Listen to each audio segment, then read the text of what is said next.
Hi, Ernie. Good Givach. luck, Harold. How was the bar mitzvah? How was? Very nice. Very Very nice. good. Yeah. Where was it? So Hello. so the Which shul? it's next to Link is a shul called Ohel Moshe. So he Okay. did like a private minyan next Oh, door, and the kiddush is like a tent, very nice. oh, And if nice. you've been to Murray's fireplace, Oh, yeah, yeah, sure. Yeah. that's where the Friday night and the Oh, Shabbos that's nice. Shalosh Very was. good. Yeah. Very good. I've never been there. And the caterer was near from La Gondola. Very, Oh, very good. very good Shabbos That's food. I've very never nice. had it. Yeah. Yeah, that was very good. Okay, we're on Ted Zion.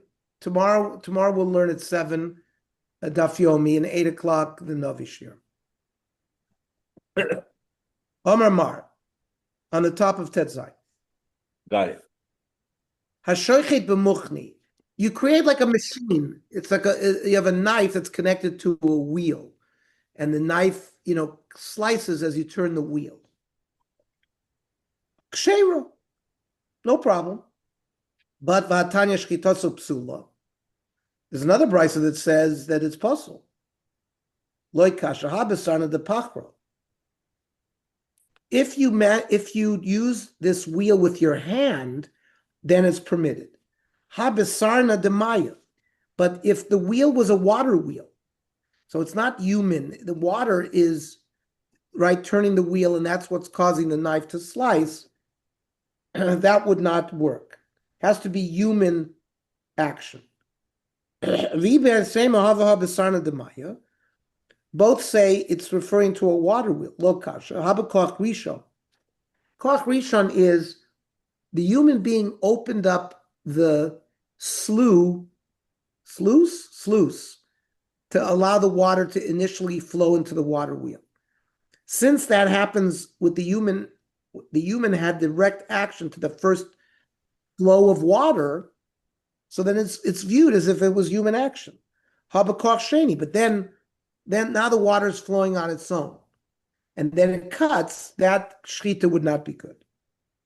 Afraid the Gemara Chayadon Rav Papa, Haiman de Kafse lechavre, person tied up another human being, and you put him in let's say in a pit, tied up. The ashkale bidka demayu mis, and then you turn on a water, and it fills up, and he drowns. So chayit, my time, giri didehu de opening up the water flow is like he shooting an arrow. However, he's got to be killed with the first flow of water, where it hits him right away. If he's in a riverbed a mile away, and it's going to take a long time, it's not koach rishon of the water of a koach sheni grama ba'almahu. You wouldn't be able to put the person to death in Beis Din as a murderer because it's considered a grama. Okay. Yosef Rav Achored Rav Chia. Rav was younger than Rav Chia. I think Rav Chia was Rav's uncle. So in the yeshiva, you sat based on your seniority. So Rav Chia sat in front of Rav Chia kamed to Rebbe. Both of them were students of Rebbe. right? Rav Chia was in the front row, right in front of Rebbe, and Rav was behind him. The Yosef Rebbe v'ka'amar, minay l'shchita shu b'tolush. Shchita has to be done with something that is not connected to the ground. Shenemar vayikachas amachelet lishchot. When Avram Avinu went to the Akedah, it says he took a knife with him. A knife is not something that's connected to the ground. So here we learn that shchita has to be done with a knife. My komar. What did Rebbe say? Vav diksiv apusa komar. If you try to write the letter Vav on a tree trunk, it'll come out broken. Rav Chia basically was saying that Rebbe's proof is not very strong. It's got cracks in it. So the Gemara asks, what do you mean cracks? He brought a posuk. Kraz risusi davrom kamashmali.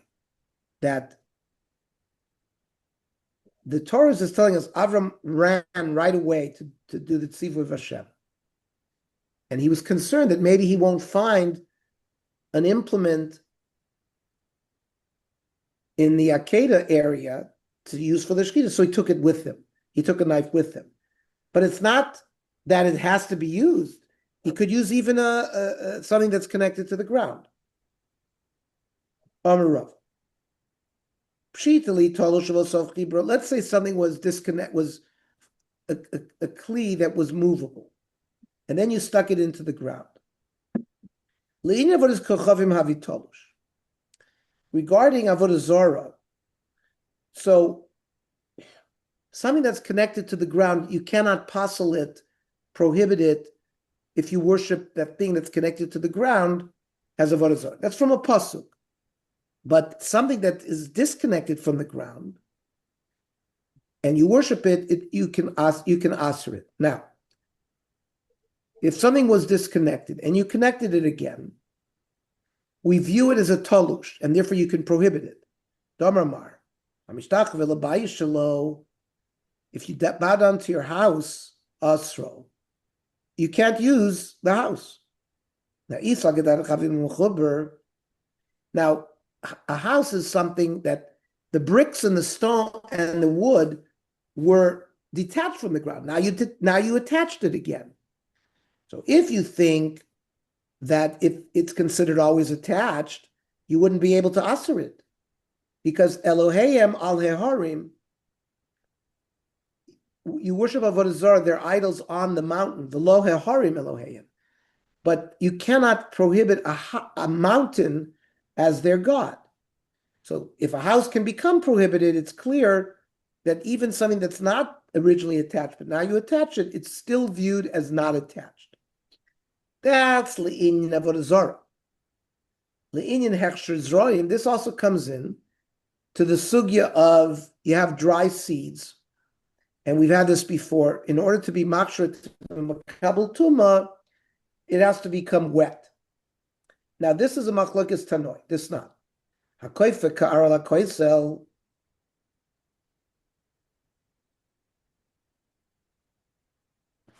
You turn over a plate that's on a wall, and it was raining, and the water goes on the plate, and then the water goes on some seeds.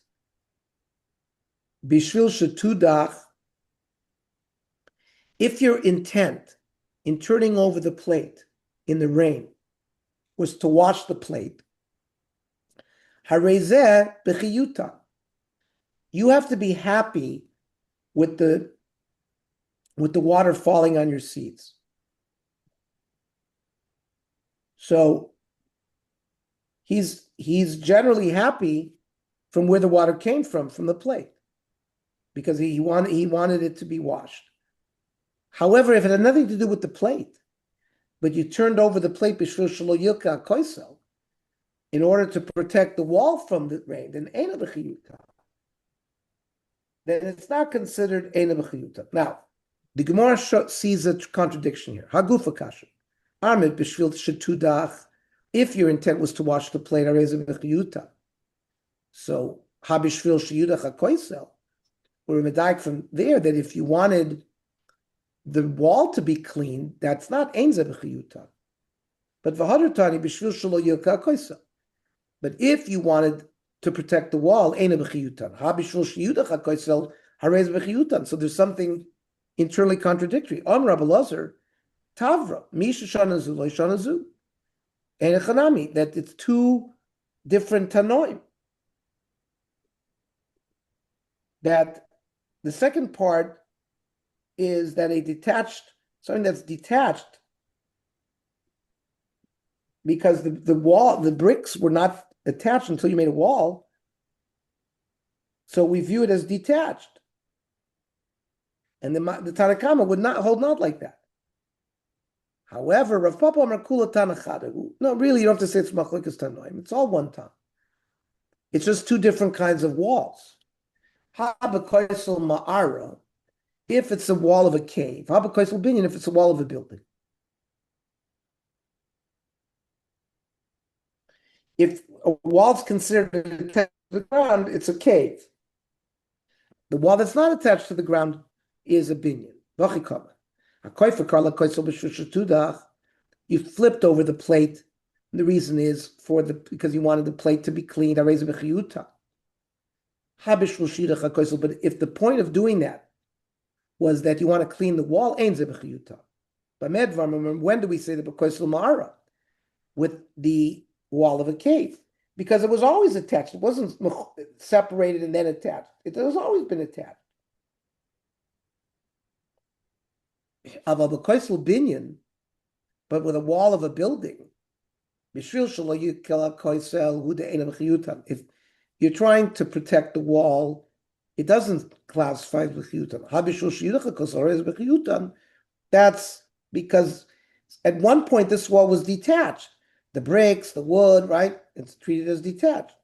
So if it's detached, the fact that you want to rinse it with water makes a difference, and that will allow the chiyutan to work. Okay. Boy, Rav. Rav has to find Shaila. Tolush ulasov chibro. The implement was already detached, but then you attached it. Le'inyan shchita mai. How does it work for shchita? Toshma. He had a sharp stone from a wall. Or you have a reed growing on its own. And you shecht it, shchita psula. The shchita is not good. Now, a wall was not always attached, but it seems like a rock coming from the wall, you can't shecht with that. So it seems that even if something was originally detached, but now attached, you can't use it for shchita. So there's no proof from there. Again, we're dealing with a cave wall, which was always attached. So it has nothing to do with our case. The case of the knife coming from the wall is similar to a reed. The reed is growing on its own in Shema Minah, that we're talking about a wall that was part of the ground, so it's a cave. Toshma. Noat sakin b'koisel v'shachat ba. You stuck a knife in a wall and you shechted with it. Shitasok sheva. Now, the knife clearly had been free. It was a movable item, only later. Yet you see it is a good shechita. Shiny sakin, the lomavatale. A knife is an important kli. When you put it in the wall, you're not meant to put it there permanently, so it's not mavatal it to the wall. So the fact that the knife remains a movable thing is not a raya to a case where you detach something and connect it to a wall. Toshma. If you shecht with a reed that's attached to the ground, the shechita is good. So you see that even something attached is good. So the Gemara says, Dilma Perusha Kamafarish. My mechuber lakarka. What do we mean by mechuber? Sakin delom mavatzale, only a knife, which we said is you don't mavatal it. But if you put a rock and then you shech with that, and which had been previously detached, maybe it would be possible. Amar. No, atzakin b'koisel v'shachat bo. You stuck a knife in the wall and you shecht it. Shchitaso kshem. Amr Ravanan, Amr Shmuel. Lo yishano shesakin l'malav v'tzaver beim l'mata. That's if the knife is above and the animal's below. Aval sakin l'mata v'tzaver beim l'mala. But if the neck of the animal is above, then we have a problem. Chayshinan shema yidros. We are concerned that you might press instead of a cutting action because the knife is below the animal and the animal will sort of put its weight on the blade. And that would be a psul in the shchita. V'hoktani, bein shasaki l'mata v'tzaver beim l'mala. Bein shasaki l'mala v'tzaver beim l'mata. But previous paraisos said it works no matter what. Rav Zid studying Tani. It's two separate dinim. Saki l'mata v'tzaver beim l'mala. If the knife is below and the neck is above, that's betolush. That's you're holding the knife in your hand, so you can control carefully that you don't press. Saki l'mala v'tzaver beim l'mata. If the knife is coming out of a wall and the neck of the behema is below, so that's b'mechuber. That's also something that's attached, and that also can so that works as well because there's no pressure.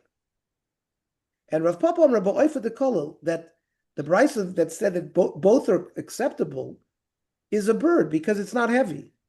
A heavier animal, it would be a problem if you cannot slaughter, you can't do the shechita from below. Hey, Dvorm Nemer Kana. 5 halachas were taught about shechita with a reed. Number 1, ein shochtim bo. You can't use it. Vein malim bo. You can't do circumcision with it. Vein mechatkin bo basar. You can't cut meat. Vein mechatzin bo shinayim. You can't pick your teeth with it. Vein mekanchin bo. You can't clean yourself after going to the bathroom with a reed. The problem is reeds splinter. So if it splinters during the act of shechita, you make the shechita posel. Same thing during Mila, the splinter could injure the child. When you cut meat, the splinter could be in the meat, so when you eat it, you're going to hurt yourself. And if you pick your teeth with it, you could also cause injury. Same thing the Gemara assumes is if you're going to clean yourself after a bowel movement with a reed.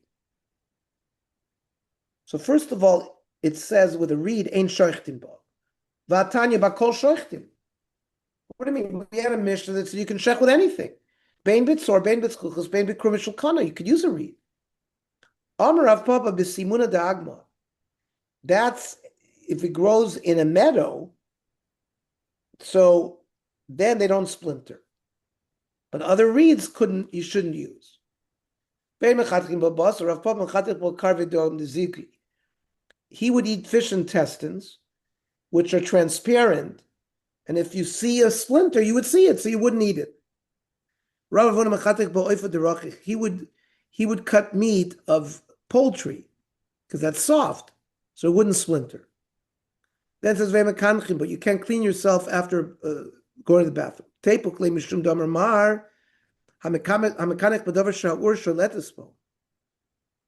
If you use something that could burn up with fire, shinav noishrois, you get hemorrhoids. So maybe it's for another reason why you can't use it. On Rav Papa, kinuach pimaka kamina. We were talking about you have a wound, and you need to clean the wound.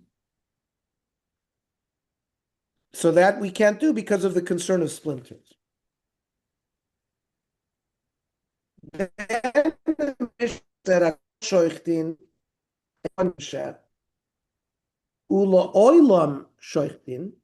always do shchita.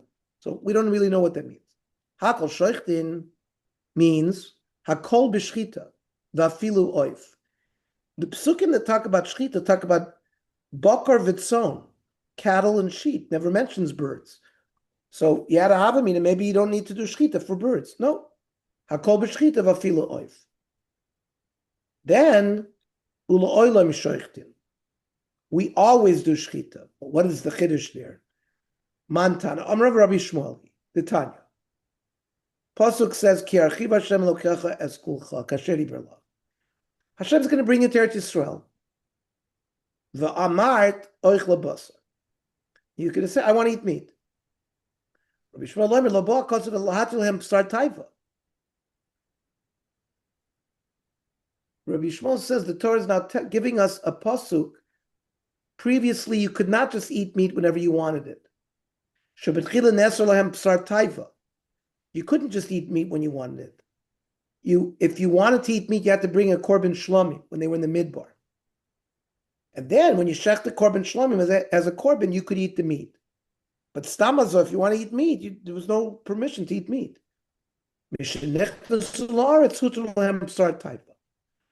One of the things that changed when they came into Eretz Yisrael is they could eat meat whenever they wanted. Now that Bnei Yisrael were taken into exile, there was a havamina that they should go back, and you cannot eat meat when you want to, if it's not a korban. We always are permitted to shecht and eat meat just because we want to eat meat. Maski Flora of Yosef.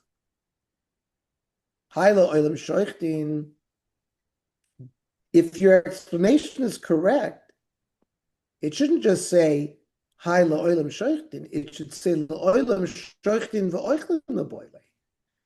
That we shecht and we eat its meat.